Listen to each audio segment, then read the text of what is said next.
Real estate developer ಆಗಬೇಕು ಅಂದ್ರೆ ಎಕರೆ ಗಟ್ಲೆ ಜಾಗ ಇರಬೇಕು, ಕೋಟಿ ಗಟ್ಲೆ ದುಡ್ಡು ಇರಬೇಕು ಅಂತ ಯೋಚನೆ ಮಾಡ್ತಾರಲ್ಲ ಜನ, ಅದು ನಿಜಾನ? ಡೆವಲಪರ್ ಆಗಿದ್ದು ನಾನು ಆಕಸ್ಮಿಕ. ಸಬ್ ಇನ್ಸ್ಪೆಕ್ಟರ್ ಆಗಬೇಕು ಅಂತ ಆಸೆ ನನ್ಗೆ. ಅವಾಗ ಎಲಿಜಿಬಿಲಿಟಿ ಇದ್ದಾಗೆಲ್ಲ ಅಪ್ಲಿಕೇಶನ್ ಹಾಕಿ, ಅನ್ಫಾರ್ಚುನೇಟ್ಲಿ ಗೌರ್ಮೆಂಟ್ ಬಿದ್ದೋಗ್ಬಿಟ್ಟು ಧರ್ಮಸಿಂಗ್ ಗೌರ್ಮೆಂಟ್ ಬಂತು. ಅವಾಗ ಕಾಲ್ ಫಾರ್ ಮಾಡಿದ್ದ ಅಪ್ಲಿಕೇಶನ್ಸ್ ನೆಲ್ಲ ಕ್ಯಾನ್ಸಲ್ ಮಾಡಿ ಹೊಸದಾಗಿ ಕಾಲ್ ಫಾರ್ ಮಾಡಿದ್ರು. ಜನರಲ್ ಮೆರಿಟ್ ನಾವು 24 years ಗೆ ಕಟ್ ಆಫ್ ಇರೋದ್ರಿಂದ ನಮಗೆ ಎಲಿಜಿಬಿಲಿಟಿ ಸಿಗ್ಲಿಲ್ಲ. ಗೌರ್ಮೆಂಟ್ ಕೆಲಸ ಅದು ಕೆಲಸಕ್ಕೆ ಜಾಸ್ತಿ ಬರೇ ಬೇರೆಯವ್ರನ್ನ ಇದು ಅಷ್ಟು ಮಜಾ ಕೊಡ್ತಾ ಇರ್ಲಿಲ್ಲ. I thought I stop the PWD contract. ಎಂತೆಂತ ಸಾಧನೆ ಮಾಡಿದ್ದಾರೆ, ನಾವೆಲ್ಲ ಇನ್ನೂ ತುಂಬಾ ಇದೆ ಮಾಡೋಂಥದ್ದು. ನಿಯರ್ಲಿ 100 acres ಮಾಡಿದೀವಿ ನಾವು. 450 CR ಪ್ರಾಜೆಕ್ಟ್ ಅದು. 450 ಕೋಟಿ. ಅಂಡ್ ನೀವು ಹೇಳ್ತಾ ಇದ್ರೆ ನೀವು ಏನು ಮಾಡಿಲ್ಲ. Oh my God. Love for money. Love for money. ಏನ್ ಯೋಚನೆ ಮಾಡ್ತಿದ್ದೀರಾ? ಬೇಗ ಬೇಗ ಬೆಲ್ ಐಕನ್ ಕ್ಲಿಕ್ ಮಾಡಿ. ಲವ್ ಫಾರ್ ಮನಿ ಅಂತ ಪ್ರತಿದಿನ ಹೇಳ್ತಾ ಇರ್ತೀವಿ. ಬೇಸಿಕ್ಲಿ ಫೈನಾನ್ಷಿಯಲ್ ಅಡ್ವೈಸ್ ಕೊಟ್ಟಾಗ ಎಲ್ಲರೂ ಏನ್ ಹೇಳೋದು, ನೀವು ಕರೆಕ್ಟ್ ಆಗಿರೋ ಜಾಗದಲ್ಲಿ ಇನ್ವೆಸ್ಟ್ ಮಾಡಬೇಕು ಅಂತ. ನಮ್ ಬೆಂಗಳೂರಿನಲ್ಲಂತೂ ಇರೋದ್ ಎರಡೇ ಇನ್ವೆಸ್ಟ್ಮೆಂಟ್, ಒಂದು ಗೋಲ್ಡ್ ಅಂದ್ರೆ ಇನ್ನೊಂದು ರಿಯಲ್ ಎಸ್ಟೇಟ್ ಅಲ್ವಾ? ಕೇಳ್ತಾ ಇದ್ರೆ ಇದು ಫ್ಯಾಂಟಾಸ್ಟಿಕ್ ಮಾರ್ನಿಂಗ್ ದಿಮಾರ್ಜೆ ಪಲ್ಲವಿ ಜೊತೆ ರೇಡಿಯೋ ಸಿಟಿ 91.1. ರಿಯಲ್ ಎಸ್ಟೇಟ್ ಅಂತ ಹೇಳಿದ ತಕ್ಷಣ ಸಿಕ್ಕಾಪಟ್ಟೆ ದುಡ್ಡಿರ್ಬೇಕು, ಅವಾಗ್ಲೇ ನೀವು ರಿಯಲ್ ಎಸ್ಟೇಟ್ ಒಳಗಡೆ ಕಾಲ್ ಇಡಬಹುದು ಅಂತ ಯೋಚನೆ ಮಾಡ್ತಾ ಇರ್ತೀರಾ. ಬಟ್ ರಿಯಲ್ ಎಸ್ಟೇಟ್ ಅಲ್ಲಿ ಬರೋಕ್ಕಿಂತ ಮುಂಚೆ ನಿಜವಾಗ್ಲೂ ಅಷ್ಟು ದುಡ್ಡು ಬೇಕಾ ಬೇಡವಾ? ಈಗ ರಿಯಲ್ ಎಸ್ಟೇಟ್ ಮೊಗಲ್ನೇ ಕೇಳ್ಬಿಡೋಣ. ಇವತ್ತು ನಮ್ ಜೊತೆಲಿದ್ದಾರೆ ರಿಯಲ್ ಎಸ್ಟೇಟ್ ಮೊಗಲ್ ಆದ ವಿಶ್ವನಾಥ್ ಭಾತಿ ಅವರು from Surya developers. Fantastic morning Vishwanath ಅವರೇ, and welcome to my show. Vishwanath ಅವರೇ, ನಾವ್ ಹೇಳಿರೋ ತರ ರಿಯಲ್ ಎಸ್ಟೇಟ್ ಅಂತ ಹೇಳಿದ ತಕ್ಷಣ ಸಾಕಷ್ಟು ಜನಕ್ಕೆ ಒಂಥರ ಪ್ರೀ ಕನ್ಸೀವ್ಡ್ ನೋಷನ್ಸ್ ಇರುತ್ತೆ. ಸಿಕ್ಕಾಪಟ್ಟೆ ದುಡ್ಡಿರ್ಬೇಕು, ಅವಾಗ್ಲೇ ನಾವು ರಿಯಲ್ ಎಸ್ಟೇಟ್ ಅಲ್ಲಿ ಇನ್ವೆಸ್ಟ್ಮೆಂಟ್ ಮಾಡಬಹುದು, ಅಥವಾ ರಿಯಲ್ ಎಸ್ಟೇಟ್ ಅಲ್ಲಿ ಕಾಲಿಡಬಹುದು, ನಮ್ದು ಜಾಗ ಅಂತ ತಗೊಳ್ಬಹುದು, ಅದನ್ನ ಡೆವಲಪ್ ಮಾಡಬಹುದು ಅಂತ. ಇದು ನಿಜಾನ ಸುಳ್ಳ? ನಿಜವಾಗ್ಲೂ ಅಷ್ಟು ಕೋಟಿ ದುಡ್ಡು ಬೇಕಾಗತ್ತಾ ರಿಯಲ್ ಎಸ್ಟೇಟ್ ಶುರು ಮಾಡೋಕೆ? ರಿಯಲ್ ಎಸ್ಟೇಟ್ ಅಂದ್ರೆ ಖಂಡಿತವಾಗ್ಲೂ ಜಾಗ ತಗೋಬೇಕಂದ್ರೆ ದುಡ್ಡು ಬೇಕೇ ಬೇಕು. ನಿಮ್ಮ ಬಜೆಟ್ ಮೇಲೆ ಡಿಪೆಂಡ್, ನೀವೇನ್ ತಗೊಳ್ತೀರಾ ಇದ್ರ ಮೇಲೆ. ಸೈಟು, ಮನೆನೋ, ದೊಡ್ಡ ಲ್ಯಾಂಡ್, ಏನ್ ಮಾಡ್ತೀರಾ ಪ್ರಾಜೆಕ್ಟ್ ಮೇಲೆ ಡಿಪೆಂಡ್ ನಿಮ್ದು ಅಮೌಂಟ್. ಅಲ್ಲ, ರಿಯಲ್ ಎಸ್ಟೇಟ್ ಡೆವಲಪರ್ ಆಗಬೇಕು ಅಂದ್ರೆ ಎಕರೆ ಗಟ್ಲೆ ಜಾಗ ಇರ್ಬೇಕು, ಕೋಟಿ ಗಟ್ಲೆ ದುಡ್ಡು ಇರ್ಬೇಕು ಅಂತ ಯೋಚನೆ ಮಾಡ್ತಾರಲ್ಲ ಜನ, ಅದು ನಿಜಾನ? ಎಕರೆ ಗಟ್ಲೆ ಜಾಗ, ಕೋಟಿ ದುಡ್ಡು ಬೇಕಾಗತ್ತಾ? ಖಂಡಿತವಾಗ್ಲೂ ಡೆವಲಪರ್ ಆಗೋದಕ್ಕೆ, ಎಕರೆಗಳು ತಗೊಳ್ಳೋದಕ್ಕೆ ಕೋಟಿ ದುಡ್ಡು ಬೇಕೇ ಬೇಕಿಲ್ಲಿ. ಈಗಿರ ಎಲ್ಲಾ ರೇಟ್ಗಳು ಗಗನಕ್ಕೆ ಹೋಗಿದಾವು. ಡೆಫಿನೆಟ್ ಆಗಿ ನಿಮ್ಗೆ ಕೋಟಿ ಗಂಟೆ ದುಡ್ಡು ಬೇಕೇ ಬೇಕು ಬೆಂಗಳೂರಲ್ಲಿ ಡೆವಲಪರ್ ಆಗೋದಕ್ಕೆ. ಸೊ ನಿಮ್ಮ ಕೋಟಿ ಎಲ್ಲಿಂದ ಬಂದಿದ್ದು, ಹೇಗೆ ಶುರುವಾಯ್ತು?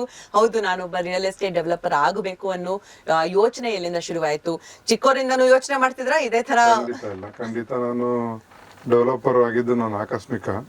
ನಮ್ದು ಈ ಡೆವಲಪ್ ಆಗ್ತೀನಿ ಅಂತ ಅವತ್ತು ಕನ್ಸು ಕಂಡಿಲ್ಲ, ಇದ್ರ ಬಗ್ಗೆ ಯೋಚನೆ ಮಾಡಿರಲಿಲ್ಲ.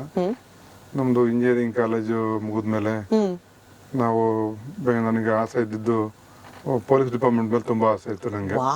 ಇಂಜಿನಿಯರಿಂಗ್ ಮುಗಿಸ್ಕೊಂಡು ಪೊಲೀಸ್ಗೆ ಹೋಗ್ಬೇಕು ಅಂತ? ಪೊಲೀಸ್ ಅಂದ್ರೆ ನಮ್ಮ ಚಿಕ್ಕಪ್ಪ ಒಬ್ರು ನಮ್ಮ ಮನೇಲೆ, ಅವ್ರ ಮನೇಲೆ ಬೆಳೆದಿದ್ದು. ಅವಾಗ ನಾನು ಅವ್ರ ಯೂನಿಫಾರ್ಮ್ ಮೇಲೆ ನಂಗೇನೋ ಕ್ರಶ್ ಇತ್ತು. ನಾವು ಸಬ್ ಇನ್ಸ್ಪೆಕ್ಟರ್ ಆಗ್ಬೇಕು ಅಂತ ಆಸೆ ನಮ್ಗೆ. ಅವಾಗ ಫಾರ್ಚುನೇಟ್ ಇವಾಗ ಅನ್ಸುತ್ತೆ, ಅವಾಗ ಅನ್ಫಾರ್ಚುನೇಟ್ ನಮಗೆ ಕಾಲ್ ಫಾರ್ ಮಾಡಿದಾಗ ಎಲಿಜಿಬಿಲಿಟಿ ಇದ್ದಾಗ ಎಲ್ಲ ಅಪ್ಲಿಕೇಶನ್ ಹಾಕಿ, ನಾನು ಕೋಚಿಂಗ್ ಸೆಂಟರ್ಗೆಲ್ಲ ಹೋಗಿ ಎಲ್ಲ ಪ್ರಿಪರೇಷನ್ ಆಗಿ, ಕೋಚಿಂಗ್ ಸೆಂಟರ್ಲು ಸ್ವಲ್ಪ ಚೆನ್ನಾಗಿ ಸ್ಕೋರ್ ಮಾಡ್ತಾ ಇದ್ವಿ, ಚೆನ್ನಾಗಿ ಕಾನ್ಫಿಡೆಂಟ್ ಇತ್ತು ಸಬ್ ಇನ್ಸ್ಪೆಕ್ಟರ್ ಆಗ್ಬಿಡ್ತೀವಿ ಅಂತಂದೇಳಿ. ಅನ್ಫಾರ್ಚುನೇಟ್ಲಿ ಗೌರ್ಮೆಂಟ್ ಬಿದ್ದೋಗ್ಬಿಟ್ಟು ಧರ್ಮಸಿಂಗ್ ಗೌರ್ಮೆಂಟ್ ಬಂತು.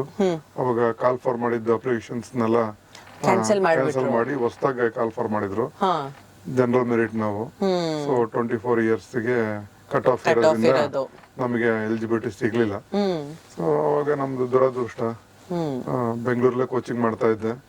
ಇವಾಗ ವಾಪಸ್ ಊರ್ಗ್ ಹೋಗ್ಬಿಟ್ರೆ ನಮ್ನೆಲ್ಲ ಅಣಗಿಸ್ತಾರಲ್ಲಿ. ಸಬ್ ಇನ್ಸ್ಪೆಕ್ಟರ್ ಬಂದ್ರು, ಆಗಕ್ ಹೋಗಿದ್ರು ಅಂತ ಅಣಗಿಸ್ತಾರೆ. ಸೊ ಹಿಂಗೋ ಟೆಕ್ಸ್ಟೈಲ್ ಇಂಜಿನಿಯರಿಂಗ್ ಮಾಡಿದೀನಿ. ಇಲ್ಲೇ ಏನಾರು ಒಂದ್ ಕೆಲಸ ಮಾಡ್ತೀರ ಒಂದ್ ಸ್ವಲ್ಪ ವರ್ಷ, 1-2 ವರ್ಷ 3 ವರ್ಷ ಮಾಡೋಣ, ಮುಂದೆ ನೋಡೋಣ ಹೆಂಗ್ ಬರುತ್ತೆ ಅಂತ ಹೇಳ್ಬಿಟ್ಟು, ಯಾವಾಗ್ಲೂ ಕೆಲಸ ಮಾಡಕ್ ಯಾವತ್ತು ನಮ್ಗೆ ಇನ್ನೊಬ್ರು ಕೆಲಸ ಮಾಡೋ ಆಸೆ ಯಾವಾಗೂ ಇರ್ಲಿಲ್ಲ. ಅಂದ್ರೆ ನಮ್ಗದು ಆಗ್ತಾ ಇರ್ಲಿಲ್ಲ.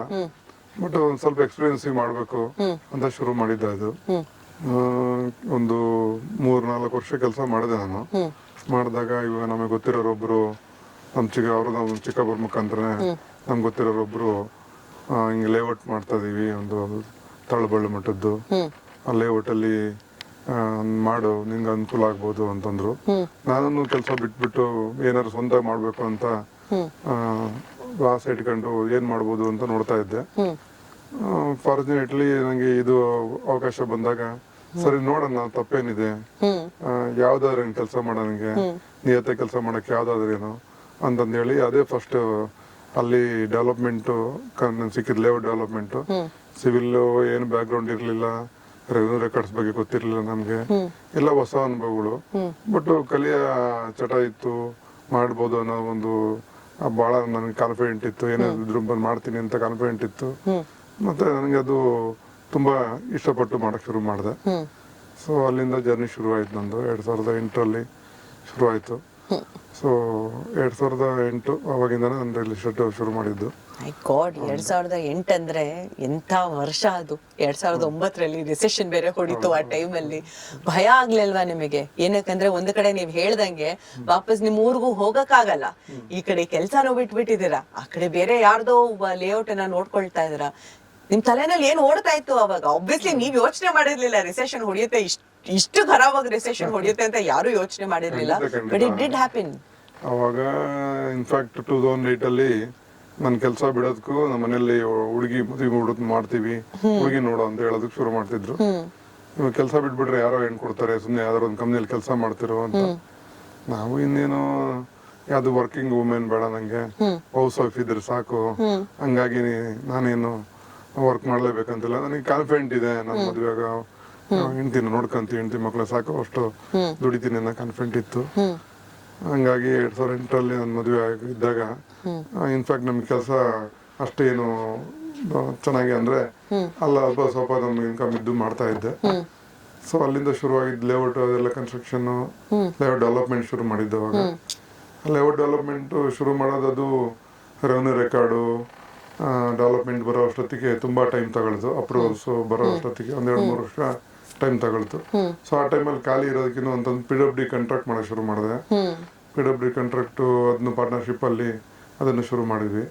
ಸೊ ಅಲ್ಲೂ ಚೆನ್ನಾಗಿ ಮಾಡಿದೆ, ಅಲ್ಲೂ ಕ್ಲಾಸ್ 1 ಕಾಂಟ್ರಾಕ್ಟ್ ಆದೆ ನಾನು. ಸೊ ಜೊತೆಯಲ್ಲಿ ನಾನು ಅದ್ಯಾಕೋ ಅಷ್ಟು ದುಡ್ಡು ಬಗ್ಗೆ ನಾನು ಯಾವತ್ತೂ ಆಸೆ ಪಟ್ಟಿಲ್ಲ, ಅಷ್ಟು ಮಜಾ ಕೊಡ್ತಾ ಇರಲಿಲ್ಲ. ಅದು ಗೌರ್ಮೆಂಟ್ ಕೆಲಸ, ಅದು ಕೆಲ್ಸಕ್ಕೆ ಜಾಸ್ತಿ ಬರೀ ಬೇರೆಯವ್ರನ್ನ ಆಗುತ್ತಾ, ಇದು ಅಷ್ಟು ಮಜಾ ಕೊಡ್ತಾ ಇರ್ಲಿಲ್ಲ. So I thought I stop the PWD contract. Next layout ಮಾಡ್ತಾ ಇದ್ದೆ ನಾನು. ಆಲ್ರೆಡಿ 2008 ಲೇಔಟ್ ಶುರು ಮಾಡಿದ್ವಿ. 11ರಲ್ಲಿ ನಾನು ಲೇಔಟ್ದು ಮತ್ತೆ ಕನ್ಸ್ಟ್ರಕ್ಷನ್ದು ಎಲ್ಲ ಶುರು ಮಾಡಿದ್ವಿ ಸ್ಲೋಲಿ ಪಾರ್ಟ್ನರ್ಶಿಪ್ ಅಲ್ಲಿ. ಆಮೇಲೆ ಪಾರ್ಟ್ನರ್ಶಿಪ್ ಅಲ್ಲಿ ಕ್ಲೋಸ್ ಮಾಡಿ ಇಂಡಿವಿಜುವಲ್ ಮಾಡಕ್ ಶುರು ಮಾಡಿದೆ ನಾನು. ಇಂಡಿವಿಜುವಲ್ ಮಾಡಿ ಒಂದು ಆರ್ಗನೈಸರ್ ಮಾಡಬೇಕು ಅನಿಸ್ತು. ಆರ್ಗನೈಸರ್ ಮಾಡಬೇಕು ಅಂತ 2014ರಲ್ಲಿ ಒಂದು ಕಂಪ್ನಿನೂ ಫಾರ್ಮ್ ಮಾಡಿದೆ. ಮತ್ತೆ ಜರ್ನಿ 2014 ಮತ್ತೆ ತಿರುಗಿ ನೋಡ್ಲೇ ಇಲ್ಲ ನಾನು. So I am doing okay. ಇನ್ನೂ ತುಂಬಾ ಇದೆ ಸಾಧಿಸೋದು. ನನಗೇನು ಇಲ್ಲಿ ನೀವು ಕರೆದಿರೋದು ನನಗೂ ಒಂಥರ ಸಂತೋಷ ಅಂದ್ರೂ ಆಶ್ಚರ್ಯ, ಯಾಕಂದ್ರೆ ಎಂತೆಂತ ಸಾಧನೆ ಮಾಡಿದ್ದಾರೆ. ನಾವೆಲ್ಲ ಇನ್ನೂ ತುಂಬಾ ಇದೆ ಮಾಡೋ ಅಂತದ್ದು. ಪ್ರತಿಯೊಬ್ರು ಸಾಧನೆ ಮಾಡಿರೋರು ಯಾವಾಗ್ಲೂ ಇದನ್ನೇ ಹೇಳೋದು, ನಾವ್ ಮಾಡಿದಷ್ಟೇ ಸಾಕಾಗಲ್ಲ, ಸಾಕಷ್ಟು ಸಾಧನೆ ಆಗುತ್ತೆ ಅಂತ. ಸೊ ಒಂದು ಲೇಔಟ್ ಮಾಡೋದ್ರಿಂದ ಹಿಡ್ಕೊಂಡು ಈಗ ಕಂಪ್ಲೀಟ್ ಆಗಿ ಯುನೋ ಒಂದು ಜಾಗವನ್ನ ಡೆವಲಪ್ ಮಾಡೋವರೆಗೂ ನೀವು ಬೆಳ್ಕೊಂಡು ಬಂದಿದ್ದೀರಾ. ನೀವು 2004ರಲ್ಲಿ ಶುರು ಮಾಡಿದ್ರೆ ಇವಾಗ ಇನ್ನೇನು 21 ವರ್ಷ ಹಾಗೆ ಹೋಯ್ತು ಅಂತ ಹೇಳೋದು. ಸೊ 20 ವರ್ಷಗಳಲ್ಲಿ ಆನ್ ಅನ್ ಆವರೇಜ್ ಎಷ್ಟು ಲೇಔಟ್ ಗಳನ್ನ ಮಾಡಿದಿರಾ?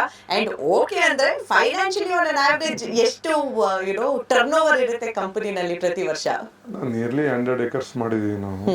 100 acres ಲೇಔಟ್ ಮಾಡಿದೀನಿ.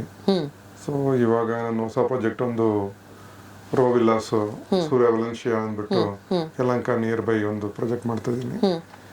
ಅದು ನಾವು ನಿಯರ್ಲಿ 450 CR ಪ್ರಾಜೆಕ್ಟ್. ಅದು ಅದು ಕ್ವೈಟ್ 450 CR, 450 ಕೋಟಿ. ಅಂಡ್ ನೀವು ಹೇಳ್ತಾ ಇದ್ರೆ ನೀವೇನು ಮಾಡಿಲ್ಲ. ಓ ಮೈ ಗಾಡ್, ನಾನು ಮಾಡಲ್ಲ. ನಾವು ಮಾಡೋದು ಇನ್ನೂ ನಮ್ಗೆ ಅನ್ಸುತ್ತೆ, ಬೇರೆ ನಾವು ಇನ್ನೂ ನೋಡ್ಬಿಟ್ಟು ಇನ್ನೂ ಮಾಡೋದು ತುಂಬಾ ಇದೆ, ನಾವು ಇದು ಇಷ್ಟೇ ಅಂತಲ್ಲ ಅನ್ನೋದು ಅನ್ಸುತ್ತೆ ನಮಗೆ. ಮತ್ತೆ ಖಂಡಿತವಾಗ್ಲು ನಾವು ನ್ಯಾಯಯುತವಾಗಿ ಹಾರ್ಡ್ ವರ್ಕ್ ಮಾಡಿದ್ರೆ ಖಂಡಿತವಾಗ್ಲು ನಮಗೆ ಯಾವತ್ತು ಸೋಲ್ ಅನ್ನೋದು ಇರೋದಿಲ್ಲ. ಹಂಗಂತ ನಿಮ್ಗೆ ಮಾಡಿದ್ದೆಲ್ಲ ಗೆಲ್ತೀರಾ ತೊಂದ್ರೆ ಇರಲ್ಲ ಅಂತಲ್ಲ. ಟಫ್ ಟೈಮ್ ನಮಗೂ ತುಂಬಾ ನೋಡಿದೀವಿ, ತುಂಬಾನೇ ಅನುಭವಿಸಿದೀವಿ. ಇವು ಪಾರ್ಟ್ ಆಫ್ ಲೈಫ್. ನಾವು ಕಾನ್ಫಿಡೆಂಟ್ ಬಿಡಬಾರ್ದು ಯಾವತ್ತು, ಕಾನ್ಫಿಡೆಂಟ್ ಬಿಡಬಾರ್ದು ಅಷ್ಟೇ. ಕರೆಕ್ಟ್ ಆಗಿ ಹೇಳಿದ್ರ. Love for money, oh, love for money. ಇಂತಹ ಹೆಚ್ಚಿನ ಕಾಂಟೆಂಟ್ಗಳಿಗೆ ಸಬ್ಸ್ಕ್ರೈಬ್ ಆಗಿ radio city Kannada YouTube channel. ಏನ್ ಯೋಚನೆ ಮಾಡ್ತಿದ್ದೀರಾ? ಬೇಗ ಬೇಗ ಬೆಲ್ ಐಕನ್ ಕ್ಲಿಕ್ ಮಾಡಿ.